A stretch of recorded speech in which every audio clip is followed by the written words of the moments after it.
এই মুহূর্তে আমাদের সঙ্গে রয়েছে আমাদের প্রতিনিধি সৌমিত্র রায়। সৌমিত্র, জয়ের পথটা খুব একটা সুগম ছিল না, কিন্তু ভারত নিজেদেরকে প্রমাণ করলো।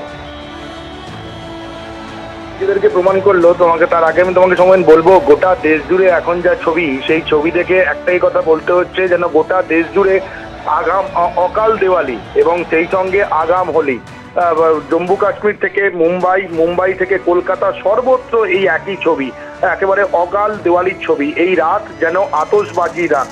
এটা খুব স্বাভাবিক, তার কারণ এই আইসিসি চ্যাম্পিয়ন্স ট্রফিটা সোমেন অত্যন্ত স্পেশাল। তার কারণ হচ্ছে, তুমি জানো, বিশ্বকাপের পরে এই আইসিসি চ্যাম্পিয়ন্স ট্রফি, অর্থাৎ তুমি বলতে পারো এই আইসিসি চ্যাম্পিয়ন্স ট্রফিকে মিনি বিশ্বকাপ বলা যেতেই পারে।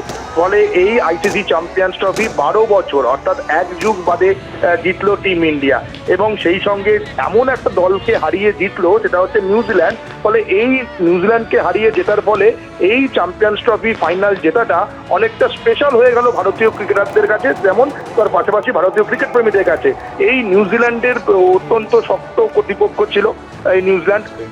বলতে পারো তুমি ফাইনালের কাঁটা ছিল নিউজিল্যান্ড। সেই কাঁটা উঠতে ফেলে ভারতীয় দল এই আইসিসি চ্যাম্পিয়ন্স ট্রফি তৃতীয়বার জিতে নিল। অর্থাৎ এই আইসিসি চ্যাম্পিয়ন্স ট্রফির ইতিহাসে সফল দল হিসেবে 3বার ভারতীয় দল এটা জিতলো। প্রথমবার হচ্ছে 2002 সালে সৌরভ গঙ্গোপাধ্যায়ের নেতৃত্বে, তারপর মহেন্দ্র সিং ধোনির নেতৃত্বে 2013 সালে, তারপর এক যুগ অপেক্ষা রোহিত শর্মার নেতৃত্বে। ফলে এই যে রোহিত শর্মা 9 মাসের ব্যবধানে আইসিসি ট্রফি দুটো জিতলো, 9 মাসের ব্যবধানে তুমি জানো গত বছর টি20 ওয়ার্ল্ড কাপ জিতেছিল রোহিত শর্মার নেতৃত্বে ভারতীয় দল।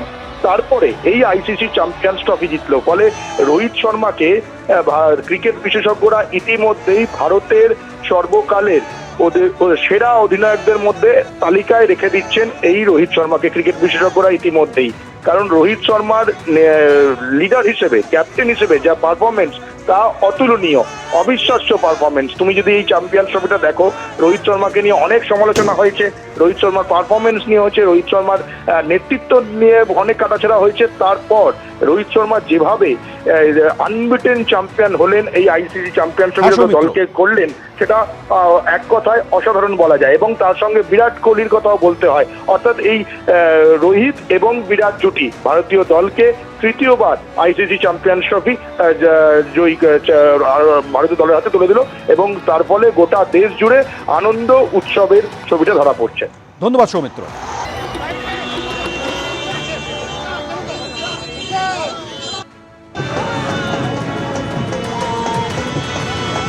রোহিত শর্মা কিন্তু টিমের জন্য খেলে, নিজের জন্য তাকায়নি। ও যেসব চান্স নিয়ে ব্যাটিং করে, ও যে কোনো সময় আউট হতে পারত, কিন্তু আজকেও ওর ব্যাটে বলে ঠিক মতো হয়েছে এবং রানটাকেও জাম্প করিয়ে দিয়েছে। এই রানটাকে জাম্প করে দেওয়ার পরে পরবর্তী প্লেয়ারদের ব্যাটিং করার সুবিধা হচ্ছে, এক।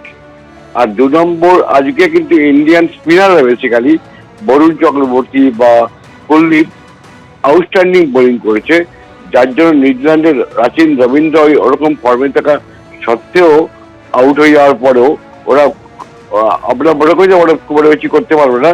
পরের দিকে বেস্টেলস একটা ভালো ব্যাট করে দেওয়া হচ্ছে, 250 করে দিয়েছে। কিন্তু যা উইকেট, দুবাইয়ের উইকেট ছিল, সেই উইকেটে 250 রানটা খুব সাফিসিয়েন্ট রান নয়, সেটা ইন্ডিয়ান ক্রিকেট টিম প্রমাণ করে দিচ্ছে। ধারাবাহিক এই টুর্নামেন্টে ভালো করেছে।